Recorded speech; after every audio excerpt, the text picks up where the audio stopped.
Welcome to the Gay Buddhist Forum, where teachers from all schools of Buddhism offer their perspectives on the Dharma and its application in modern times, especially for LGBTQI audiences. These talks are offered freely to the world and made possible by appreciative listeners. If you would like to support our efforts to share the Dharma with underserved audiences, please visit gaybuddhist.org. There you can donate, find a list of upcoming speakers, or enjoy many hundreds of these recorded talks dating back to 1996.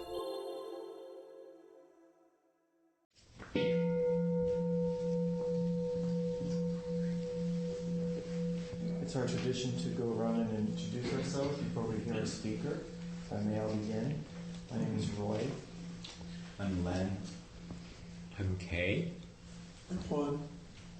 My name's Harley. Max. Dennis. I'm Brad. My name is Cass. I'm Jack. My name is Ray. I'm George. Dave. My name is Jerry. Jeff. Yeah. My name is Robert. I'm Richard. I'm Jim. Peter. My name is Oswaldo. Risha. Thank you. Stephen Tierney is a Soto Zen priest in the lineage of Suzuki Roshi. Dr. Tierney is a psychotherapist and a psychology professor at the California Institute of Integral Studies. As the co-founder of the San Francisco Mindfulness Foundation, he provides mindfulness-based addiction prevention and recovery services in San Francisco. Welcome, Stephen. Thank you. Morning, everyone. Good morning. So, this week I was working with a young man, African American descent, who is also working on some recovery issues, as we just heard. That's some of the work I do. And he told me, we were talking about his motivation for getting sober at this point and staying sober. And he said it was because he wanted to join the police department. And he wanted to join the police department because he felt like some of what's going on in the world has to do with police officers not knowing any young black men, and this notion of the recent case where the guy said, we looked at the kid and the kid had demon eyes, right? So that sort of othering thing really spoke to this young man, and he said that he wanted to do something about it, and for him that was to get in there and make change from the inside, which I thought was pretty powerful. And then yesterday I was getting ready to teach. This is our final teaching weekend for the year, for this year. And a group of students came to me and said, we won't be here this afternoon for class. I prepared. Deeply tortured. And I said, why not? And they said, we're going to Oakland to get arrested. And I thought, well, that's an interesting goal to have for your afternoon. But then I found, as many of you smiled as I said that, that I was within moments, like some good grandfather, regaling them with stories of being arrested during the Vietnam War protests and in Washington, D.C., and being arrested in New York at some act-up things on Wall Street. And, my own stories of going places, certainly with a profound, deep sense of social change. But, as some of you may know, if any of you were involved in those, and some of the early or middle Washington protests, we used to have meetings with the police department ahead of time, and they would arrange for what time they were going to arrest you and where at RFK Stadium your friends could come pick you up afterwards and all that sort of thing. But, it just seemed odd to me. And then as I left, some students, they didn't all go, which would have been one sort of thing. But, a few of them went and the rest stayed, so I still had to work yesterday. And as I was leaving, I don't know if any of you had a chance to be on Muni yesterday, but the subway platforms were filled with two groups. One group seeming very serious and emotional, with signs that said, I can't breathe, or Black Lives Matter, really important stuff. And the other group being from something called SantaCon, which mostly involved people who were scantily dressed as Santa or Mrs. Santa or else, and were drunk. This was 4 o'clock in the afternoon. So it was an interesting phenomena to see San Francisco, probably as San Francisco is, right? Those two groups of people mingling on the subway platforms with all the other folks trying to go about normal life. But as I thought about all that yesterday, I was really sort of moved to think about people going to protest marches, people having deep feelings about creating social change, and here we sit on a Sunday morning, just being still together. And I had, as some of you may experience from time to time, just this notion of what became of that old activist, that what became of all that hard work and clamoring for social change, and what does it mean that I now spend a great deal of my time sitting still with wonderful folks like you. And I thought of and brought a little bit of Mary Oliver's poem, which has the happy title, When Death Comes. But the poem itself talks about, I want to step through the door full of curiosity, wondering, what is it going to be like? And I look upon this time as no more than an idea, and I consider eternity as just another possibility. When it's over, she says, I want to say all of my life I was the bride married to amazement. I was the bridegroom taking the world into my arms. When it's over, I don't want to wonder if I had made of my life something particular and real. I don't want to find myself sighing and frightened, full of argument. I don't want to end up having simply visited this world. So I'm sure a lot of you have heard Mary Oliver's poems, and probably that very one. But it sort of speaks to a question that I think for a lot of us in our community, who I talk to in the various circles that I travel in, a lot of us went through, and many are still going through, this whole notion of civic engagement or community engagement or this Sangha engagement, and thinking about what we do and how it makes sense in all of that. And so for me, I was trying to put some thoughts together this week about that idea and wondering if I should go to Oakland and be arrested, and realizing I'm much too old to go to Oakland or be arrested. Because it was raining. I have a deep commitment to social justice as long as it's not raining, I think. But there's Maya Angelou has a quote where she said, if you don't like something, change it. If you can't change it, change your attitude, right? And so I think in an interesting way, that's what we're doing here today. And that's what our practice in Buddhism or as meditators is about. And so I think when we change the world one mind at a time, as Tricycle Magazine quotes on their front cover every month, changing the world one mind at a time. And so I think, for us, we often at the beginning, although you are also seasoned, it was not necessary today, we often start out meditation with meditation instructions. And I'm sure you've been to places where that happens, and maybe when there are new folks here, it happens here as well. But the meditation instruction almost always is about how we do it, You sit with your mind and body in sync, and you concentrate on your breathing, and you try to have your mind wide open and not attached to things. And those are all good instructions: how to sit, how to breathe, how to work with your mind. But I think the instruction that is equally important is why we do it, right? Because no one came in here on Sunday morning at 10:30 because they wanted a cookie, right? Although they look pretty good. But that's not why we're here, and almost no one came to spiritual practice of whatever kind it is because of that. So, I think, for me, I come to meditation practice and Buddhism because it works, right? And I think all of you, if you're here for more than the first or second time, come because it works. And I think what we get to do as a Sangha and as a community, as gay meditators, is figure out what it is that's working. And so, in some levels, the Buddhists talk a lot about the opportunity for awakening or enlightenment or liberation. And, those are wonderful goals. And depending on how you practice, the Buddhists said practice as though it were a dark night with stars. And so you have these moments of awakening, and you keep practicing because you get to have more moments of awakening, which is, pretty good for those of us that have desires. But I think the real deal is that for me, what worked at first and what works now is really the opportunity to get quiet.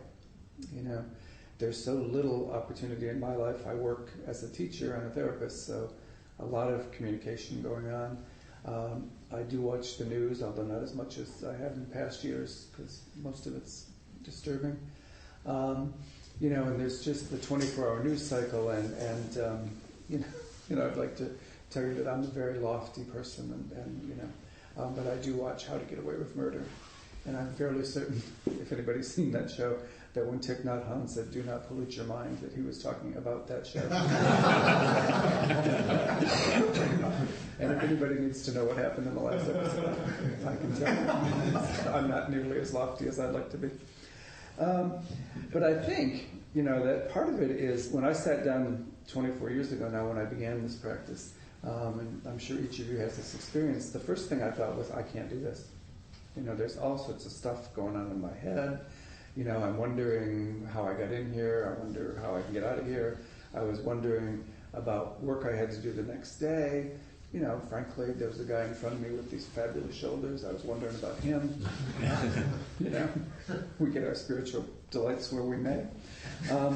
But I just thought, I can't do this. And not only can I not do it, I'm not sure why anybody would want to sit still. I was at a retreat. I stumbled in. I think I mentioned this the last time if anybody was here. I stumbled into a retreat through circumstances that don't matter. But when I got there, the first sitting session was 4 hours. Oh. And I should mention that I was a cocaine addict at the time. So that first experience was not pleasant for me or the people. It was like a spiritual vibration going on. But you know, and I didn't need, as many of us who were raised as gay men and gay or bisexual men in a straight world, I didn't need any more experiences to tell me I wasn't good enough or that this was going to be another failure experience. I came to spiritual practice to be made whole, you know, partially to get a sense that of where I fit in the world. And so when the instructor, the teacher that day or at that retreat talked about, you know, this miracle of meditation or the miracle of mindfulness, that it really could change my life and change my family and change my community. I wasn't, in the beginning, I wasn't really buying it. And so the teachings that have made sense to me over the years are that in Zen practice, as some of you know, whether you practice Zen or not, I'm sure you've had enough folks in here talking about it, that you know that we just sit. That's what we do. Shikantanza, it's the just sitting. The Buddha talked about it's important to learn, but it's most important to feel, to experience, to live it, which is, I think, a powerful lesson for those of us attempting to live in community, to just let go of the mind that constantly compares, constantly analyzes, and constantly is at work. And as the Buddha said, before you brought your mind to it, before your mind, before thought. And so that was pretty powerful to me.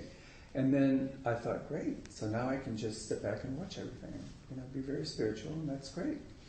And then the next day, the teaching was about engaged Buddhism, in which we were told, and I have been told and taught over the years, that in order to come to terms in a spiritual way with my fears and frustrations, with my anger, with my desires, and I always, in the beginning, gave wonderful talks, which I'm very happy were not recorded at the time, wonderful talks about untangling that knot and being free of all those things that bound me.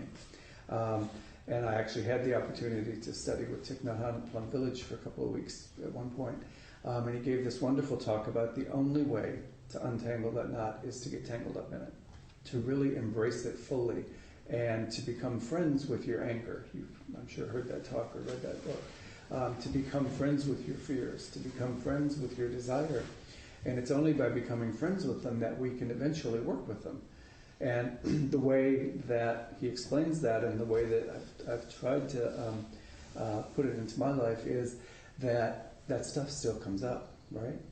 You still have desires, you still have feelings, and what happens now is you get to be even-minded about it. we talk about equanimity in Buddhism, and that's just a way of fancy word for even-mindedness. So those things come up, but they're not a surprise anymore, right? When somebody walks into a room that you find attractive, or even physically or intellectually, you want to have some time with that person, you have a desire, and really it's physical, but I was just trying to class it up for you. But somebody comes in and it's like, there's that.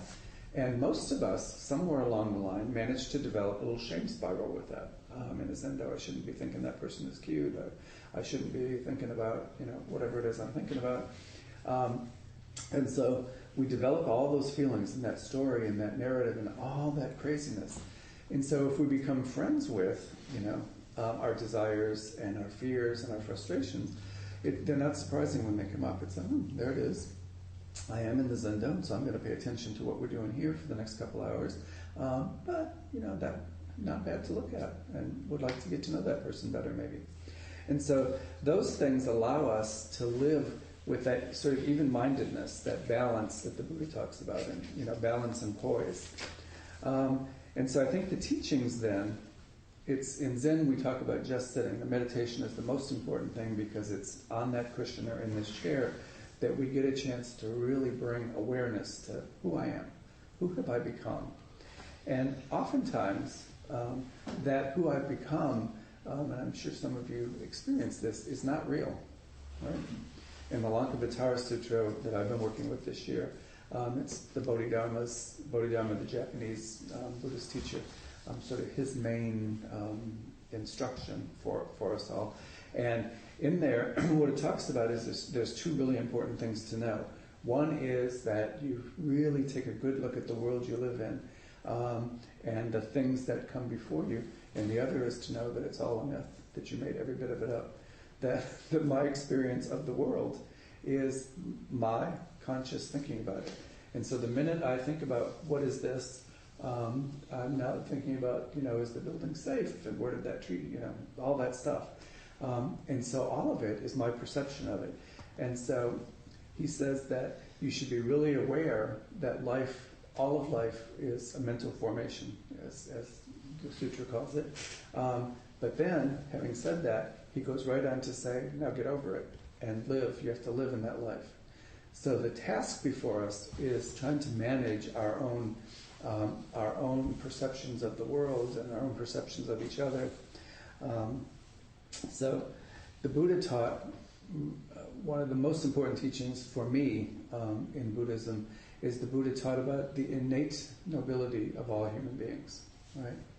So the innate nobility of all human beings, and he went on to say that that what that means is that everybody has that wisdom in their heart and compassion in their mind, sort of flipping that mind-body thing around, and that each of us has the desire to be happy, the desire to be healthy, and the desire to help other people achieve those two things. And I don't know about any of you, but recently on a bumpy day on Muni, when it was raining outside and everybody was wet and trying to jam in, I was not thinking of the innate nobility of all human beings and the things I wanted to do to make sure I got into the car with enough room made me question my own innate nobility. But so the Buddha talks about, we have that. And Suzuki Roshi, our founder at the Zen Center, some of you I'm sure have heard this, but his famous quote that he used a lot was, "You are all perfect just as you are, and you could all use a little improvement." So, perfect just as you are, and you could all use a little improvement. And so, it seems to me that what we're doing here as a Sangha is is really important, and it actually is life-changing. Because if each of us is here for a couple of hours today and doing this practice throughout the week, we are not out in the world creating chaos during that hour and a half anyway. And hopefully, as Suzuki Roshi also said, when you leave the cushion, you have the mind of Zazen, which is that mind that's open to examining and being aware and concentrating. And when you leave the cushion and go into the world, you take with you the mind of Zazen. So it's not just what we do here, although frankly, that would be a contribution to the world. While we're here, we're We are in a room taking care of each other. We could be practicing alone, so we have come out in the expression of Sangha. So there's love in this room. We know, and you know, that in this particular Sangha, where you all come more often than I do, if somebody's sick, the Sangha steps up. If somebody's in a bad way, the Sangha steps up. You're known for that, you guys. And so we're creating love in this room, and we're creating a sense of what's actually important, right?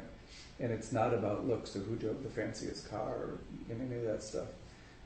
Interesting though that may be, it's really about something much deeper that we create by meditating together. And we have in Buddhism the 4 Brahma Viharas, the great abodes, the places where the gods live is what that translates as. But those that, I'm sure you're all familiar with them, loving kindness, compassion, sympathetic. It's always embarrassing when you say 4 things and then you're going to remember. It's a certain age, right? Loving kindness, compassion, sympathetic joy, and equanimity, right? So those are not things that we are assigned to go do or assigned to check ourselves on. What those are is those are the places that we would abide if we want to be happy, if we want to be awakened, and if we want to create happiness and awakening in our communities. Those are the places we would abide. And so loving kindness, really in its simplest language, is just goodwill, right? I want to have goodwill. And the Buddha was very clear that begins here, right? You cannot go out in the world and pretend to have goodwill if you think that you're not worthy, or that you believe or have been taught and have embraced that you're broken or damaged. And for those of us of a certain age, maybe all ages, as gay men, we were taught that. When lots of things happened in our families and in our childhoods, and when politicians made speeches about what would happen if we got gay rights or the right to build families, we over and over again heard that message. And so we need and have the opportunity and practice to say, yeah, that is in there. When things come up and float by in my mind or float by in my consciousness, that is one of them. And so we have, it seems to me, a responsibility to work with that and to get rid of that, because it allows me to show up more loving for myself and then for all of you. So that goodwill is a direct teaching from the Buddha against homophobia, the way I read it. I'm sure that's what he had in mind. And so we have to do that work. And we have to really take a look at the ways that we've been taught, right? In our community, some folks look at the guys coming out of the gym or going in and think, I wish I looked like that, or I should look like that, or if I got up off this chair, I might look like that. Probably not at this age, but it's in there. And all the ways that we judge and we compare ourselves to other folks. So it's that goodwill. And one of the teachings that I've been taught, which is really wonderful, is when you hear that judging voice or that negative self-voice, to just think in your life, if there's a baby or a small child, 3, 4, 5 years old, a friend or a friend's child or your own child or grandchild, and to just think what you would do, catch that thought that you just judged yourself with, and think what you would do if someone talked that way to that kid, to that baby, or to your niece or nephew or grandchild. Think what your response to that would be. To hold that child safe, to stop that bad behavior on the other person's part, hopefully in some kind and gentle way, but to put a stop to it. Don't talk to that child that way, because we know that sort of negative self-talk can cause a traumatic response in that child, and that it can affect their development, etc. So we wouldn't let that happen. And then the teaching is to just turn that around and think of yourself as that precious child in this Sangha, in this community, and don't let yourself talk to yourself that way. It's a really easy exercise when you hear it coming up to just really do that. The second 2 Brahma Viharas are just a guidance about how to carry that goodwill out into the world, right? So the second one is compassion, and that's what we carry. As I mentioned, we're known as a community and you're known as a Sangha. If somebody's in a bad way, if somebody's ill or distressed or having a relapse, people reach out, right? And so compassion is how we show up. If we have goodwill, if we have that innate nobility present in us, compassion is how we show up for suffering and how we embrace those who are suffering, and really carefully lend ourselves by being present, not necessarily needing to fix, right? Because that's a whole different kind of activity.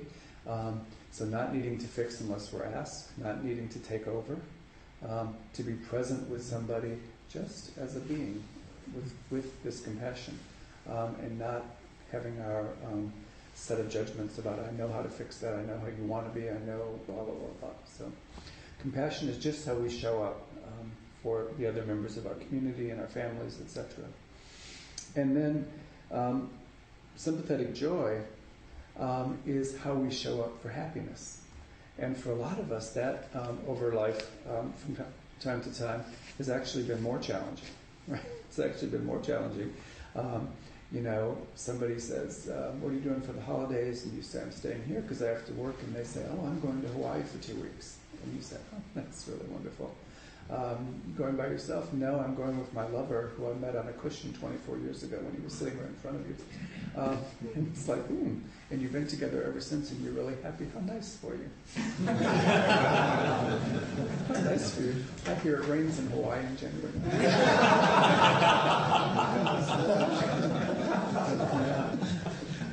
So that's the sympathetic joy piece, right? To genuinely be able to say, yeah, that's I'm really glad for you, to recognize that because that love is out there, it's possible to love, and because that relationship is there, it's possible to have one, and so you do, the empathy to be with, right? So that's your experience, and I'm really happy for you, and mine is different at the moment, but they're both good. If I'm not comparing and judging, they're both good, and that's a way of carrying that out in the world. And then the final of the four is equanimity, which I mentioned before, but it's really the best definition that I've found to work with is just that even-mindedness, right? And a recent teaching I heard, it was during the World Series, and one of the teachers that I had gone to a retreat with said, if we're Buddhist and we have equanimity, can we want our team to win? And it's like, because that's definitely dualistic thinking, right? It was those folks from the Midwest or those folks from San Francisco. Now, what do we do with all that? And what the teacher said, which I thought was pretty profound, is it's even-minded. Of course, there are two teams, and of course, it's okay to want your team to win. The deal is to already be working with what will happen if they don't, right? So if your team loses, as in life, if what you've got set up doesn't work out the way you want it to, equanimity is to say, okay, I wanted them to win, they didn't. I lived in Boston for 25 years where we always said maybe next year. And sometimes we said it with even-mindedness, often not.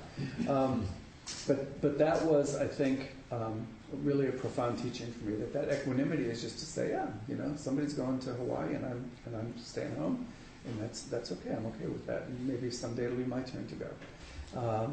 If somebody gets a job at work, and that's great, they got a promotion, that's a wonderful thing. Fact is, I maybe applied for that same job and I didn't get it. Even-mindedness is, it's okay. Somebody's getting the benefit of that new job, and I will find something else to do. And that's a real practice, I think. That's a real practice for us to stay with that.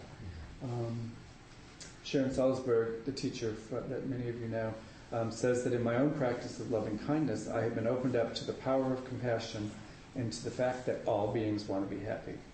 Everybody wants to have that innate dignity recognized, and to recognize the innate dignity in all others, right?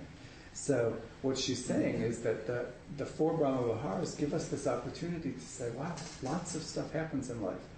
And usually what happens that unsettles me, or probably some of you, is when I look at, for instance, what was going on in Ferguson with the protests and the way it was all handled, and I get agitated and enraged about it, and I start uttering things about which I know nothing, making profound judgments about who did what and what went on over there.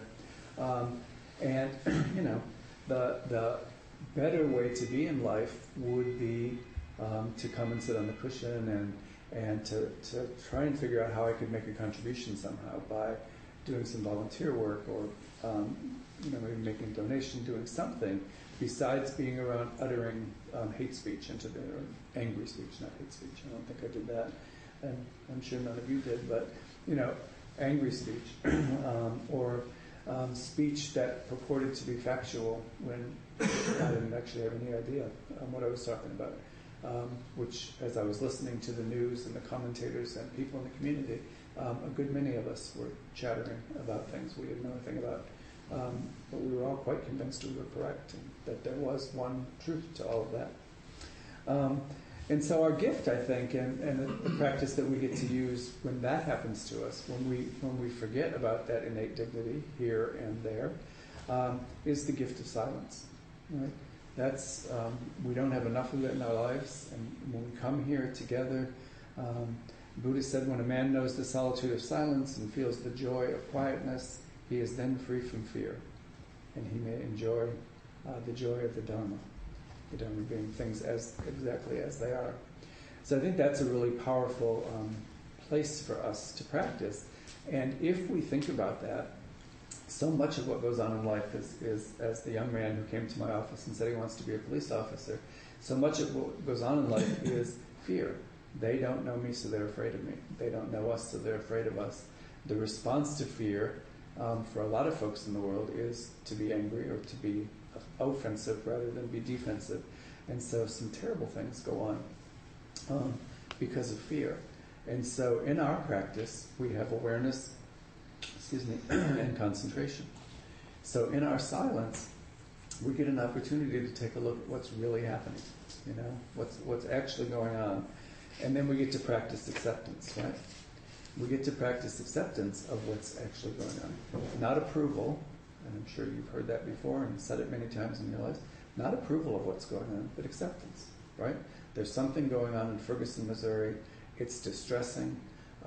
I don't want that to go on in the world that I live in, but I'm not in Ferguson, and I did not buy a ticket to go to Ferguson and be engaged in that. So I either need to, as Maya Angelou said, if something you don't like, change it. If you can't change it, change your attitude. So I need to work on changing this, maybe to be more engaged in something related to that, or maybe to realize there's a lot of things to be engaged with in life, and I am engaged in a good many things that I think are useful and valuable. So maybe that particular piece of the social fabric is not for me, or at least not for me right now. And then to feel okay about that, right? That's that innate dignity, the innate nobility that the Buddha referred to. Is it's okay to feel good about that, and so I think that becomes a really important piece. I was reading a blog yesterday from New York Shambhala, and I'll just read you a little bit of what the guy said. His name is Kevin. He didn't put his last name. But he said, meditation exercise of bringing myself back just to my breath, is like a bicep curl. You can tell what community he lives in, probably. Doing meditation in the gym. And you'll know in a minute that he is indeed one of us. It strengthens my ability to stay with what's actually happening, which is usually not much. And it strengthens my allegiance to myself in this moment rather than the passing fad of some thought. He goes on to say, of course, here's the part where you'll know he's one of us, of course I'm not turning off my mind, my thoughts are still there, babbling away about kittens and boners and the debt ceiling. This was the Shambhala Center. I may have to go visit there. What he says is that the gift we have is to hit the reset button, right? That we sit on the cushion, we get quiet, we sort of take an opportunity to think about what's really going on, remembering that we've been taught that most of what goes on is a creation, both the way I present myself in the world and the way I think about things in the world are my mind formation. And that's okay as long as I'm aware of that. I can have that even-mindedness to say, yeah, well, when I look at this thing, I don't just see a piece of wood, I see whatever my story is about the likelihood of this building falling down any moment now. And so that's the opportunity, is to say, right, hit the reset button. And for those of you that know anything about trauma and post-traumatic stress disorder, that's the easy definition of post-traumatic stress disorder is folks who have that experience and are suffering with that have lost the ability to hit the reset button, right? So that trauma keeps coming back and being relived and getting bigger and getting scarier. And it really, quite severely impacts the ability to live in today because you haven't been able to hit the reset button on that traumatic experience. So again, not approval, you can't make it go away. Nothing in our Buddhist practice says that you can wipe out the part of your life where you were traumatized or bullied or dealt with homophobia or had serious illnesses or lost a job or a boyfriend or whatever. None of that goes away. But what we get to do is hit the reset button and put that in the context of everything else that's going on in our lives, including the opportunity to show up loving of myself and loving of all of you, which suggests that if there's any way to get rid of that trauma, if there's any way to right-size those experiences I've had in life, that it's really important to do that.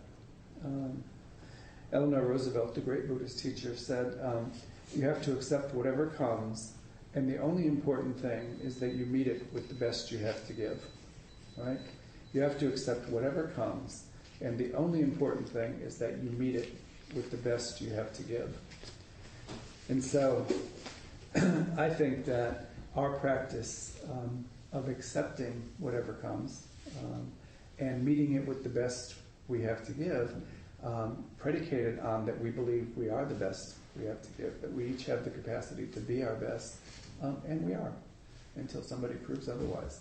And so that when we show up in the world, I think we have this great opportunity to create change. That it's wonderful if anybody went to Oakland yesterday and was involved in that, or if any of you are health workers and went to Africa and worked on Ebola, or did whatever community engagement you might do, volunteer at a clinic or do other things. That's all wonderful. But you came here today, and you came here today because you wanted to be in a room filled with love, and you wanted to take an opportunity to have silence so that the fears and aggravations and frustrations of the world would be less. And when we get up off these cushions and chairs and go out into the world, we take that peace and serenity with us. And so we have created change. So thank you. And so I think we might have some time left, and what would be great is happy to answer any questions or to hear from you about how in your life's journey you have balanced a sense of commitment to community and with your commitment to your practice. Thank you so much. Just so much of what you were talking about just resonated so much, and I'm still trying to actually absorb what, like yesterday, again, been so involved in political action and being in the streets for, again, we're the same era, the Vietnam stuff and the war and the gay movement and Castro, everything. And I found myself in the last few weeks, and even yesterday, okay, but I just didn't want to go out into that crowd. I just felt that, and I don't want to say it was guilt, but it was just like, I'm just not really there, but intellectually I am, and there's empathy and there's support, but I wanted to get to the Castro Theater to see the Kinsey Six. That was my goal. Though they were wise, and they're such brilliant teachers just in what they do. But the whole idea of acceptance that I'm not a cop-out, that and it's not that I'm tired either, it's just my attitude is different. But there's still that thing about, well, I should be politically active. And then I flash back at, during some of the Pentagon demonstrations years ago, that image of Allen Ginsberg with all the screaming and yelling and people were demonstrating. He was sitting there chanting, and that image just really always sticks with me. And at the time I was like, wow, what's this guy doing? But now it makes a lot of sense. So I hear what you say and I understand it, but there's still that thing that says I should be doing more. So how do you feel like that we're not like just old guys that are armchair philosophers, but I mean, I understand it, but there's still that part that says something's missing. Yeah, and I think part of that is that the combination of wisdom and compassion. So as you've been around for a little while, one has the opportunity, we know now that being in those demonstrations and everyone's screaming and you're in the moment and it's all that noise and it's angry and We actually know now that that's not good for you. That's not good for us to be around that many angry people in a tight place. And so when the Quakers or the Buddhists show up and have a presence at those rallies, I think that that's enormously powerful to say, yes, we're here with you in solidarity. But all that screaming and hollering and shouting, sometimes angry things at some politician who may have indeed screwed up and done really horrible things. But for us to be screaming and hollering is, so in our wisdom and in our compassion over the years, if we show up as a Buddhist or Quaker presence just to be there and to be peaceful, that's a beautiful thing. And if we decide that it is not time for us, because there's times for everything, and that you're going to be engaged in your community in a different way, which is to have a humorous look at the oddities and vagaries of gay life through the Kinsey Six, that's a perfectly okay thing to do with your time, right? And that innate nobility that the Buddha talks about that we bring in meditation is to say, I can do this, and I don't have to feel. I do not have to feel guilty about it. I might, as I'm eating my box of popcorn and watching the Kinsey Six, think maybe tomorrow I'll do something that's engaged in a different way, and we may not. Yeah. I think you accumulate a lifetime of effort, right effort, and the right effort is taking care of you, and then that way you can take care of these guys. Thank you for a great talk. Two things. I'm remembering us being on a long retreat at Spirit Rock and hearing Jack tell what I believe is the Thich Nhat Hanh story about the Vietnamese refugees, the boat people getting out of Vietnam, and how many overcrowded onto these boats, and so they would sink, and it was a real problem getting them away from the shore, so that there wouldn't be too many to get to freedom. He said if there was just one person on that boat who wasn't hysterical, who was calm and had presence, the likelihood was that boat would not sink. Just one person. And I've always found that helpful. And the other thing is, I recently started working in inpatient chemicals, substance abuse unit, and I'm wondering how you work with addicts and alcoholics in early recovery using mindfulness-based strategies. Good question.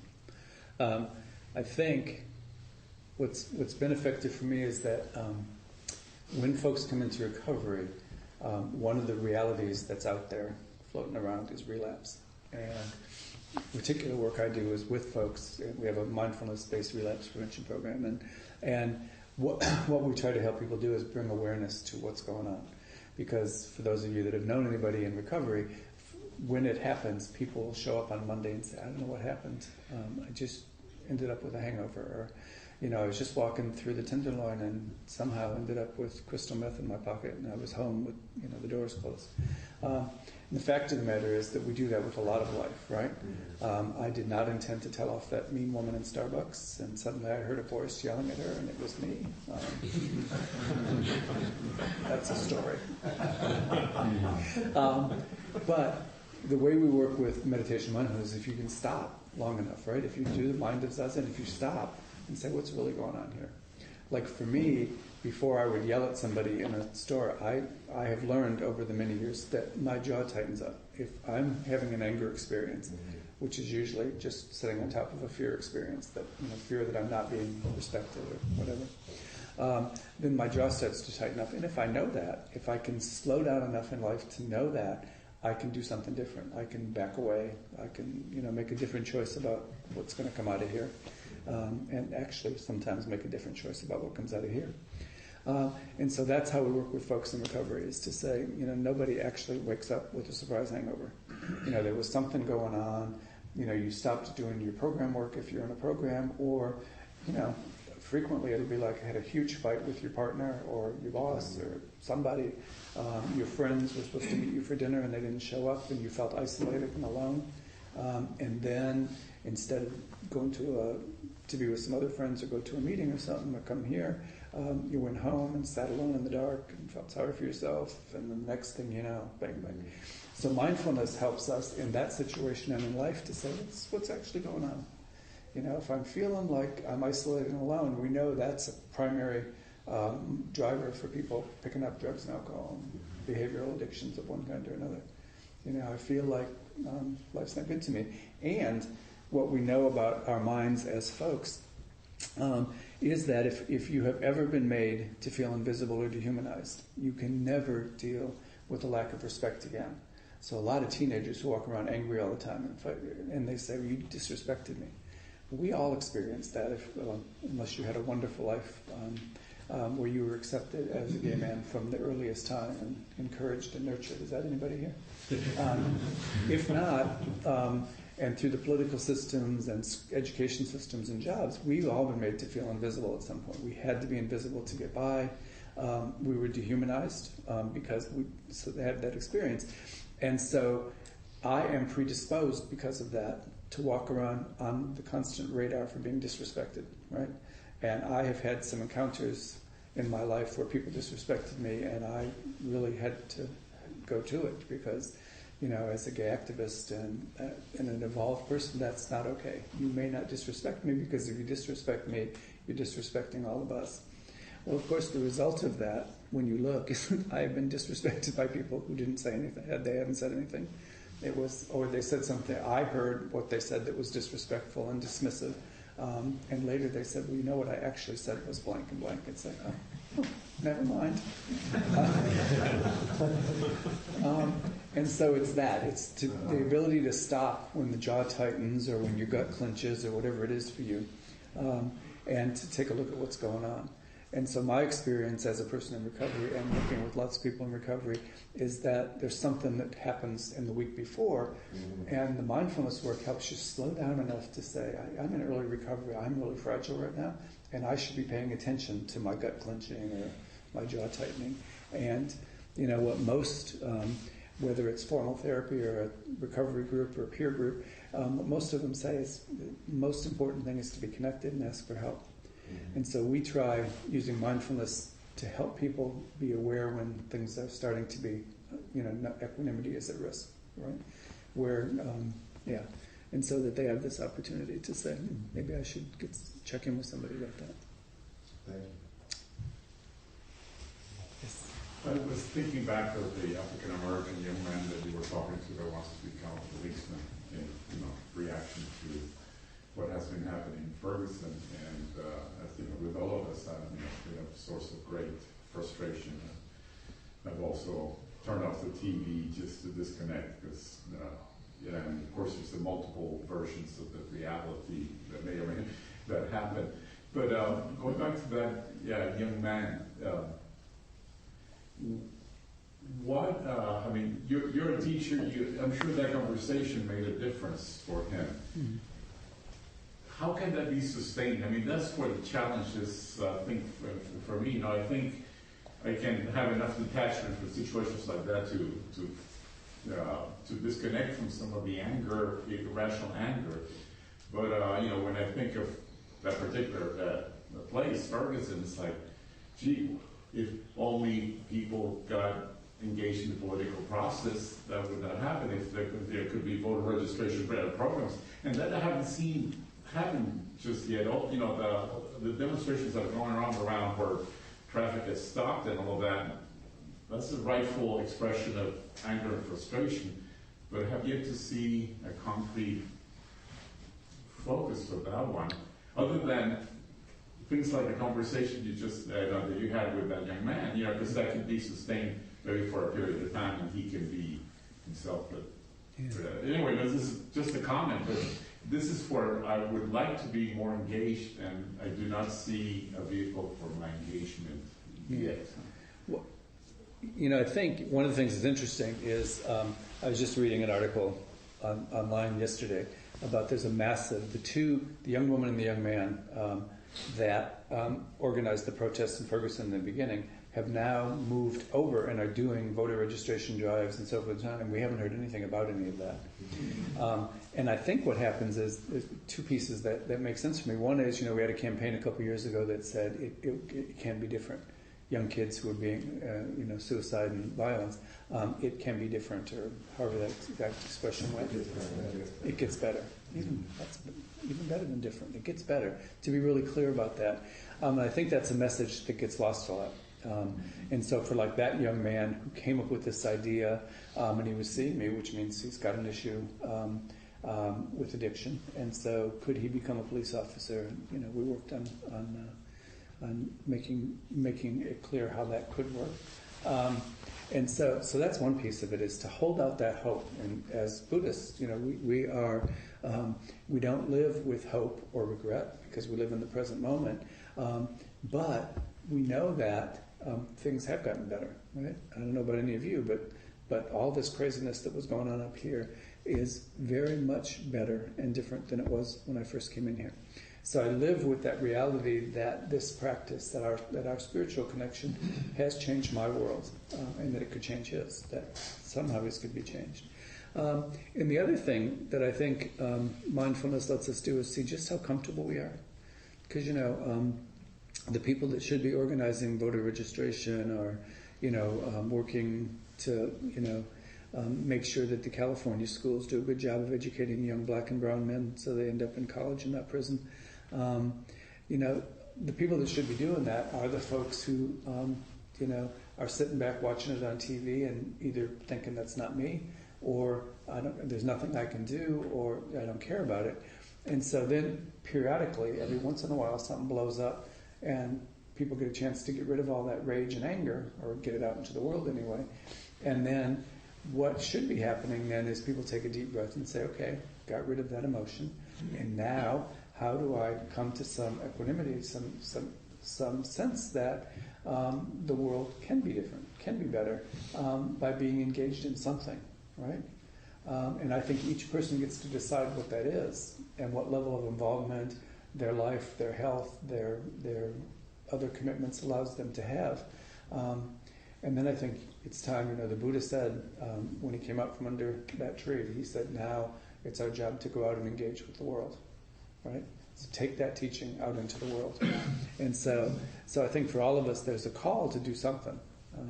And I think a piece of that can be joyful is when we do something that has meaning for us and that touches our heart and that produces good, and then we stop beating ourselves up for the things we're not doing, because we can't all do all of it.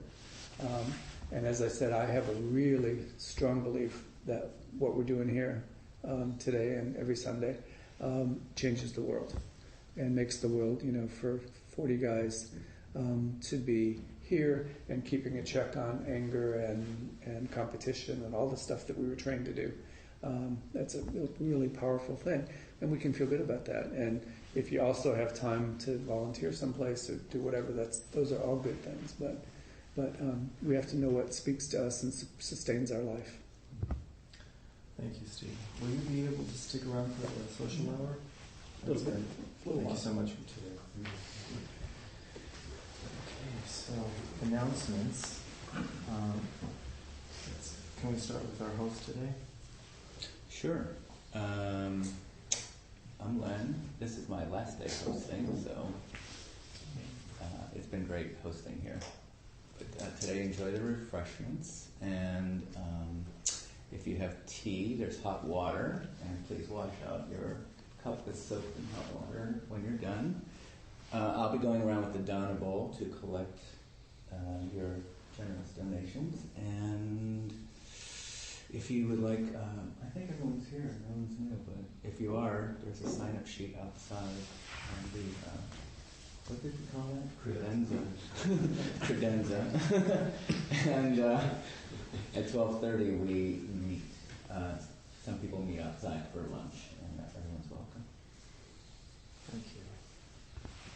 Anyone else? Okay. Let's go ahead and stand for the He's our speaker next week. Oh, thank you. Kind of rusty. Welcome back, George. Yeah, welcome back. Nice to do. Our speaker next week, the 21st, is Walt Opie. who has practiced intensive insight meditation, including many residential retreats since 2005 with many prominent teachers. He's a graduate of Spirit Rock's Community Dharma Leaders Training Program and leads the weekly Berkeley Dharma and Recovery Meditation Group. So he'll be here next week. Walt Opie. Okay, let's go ahead and stand.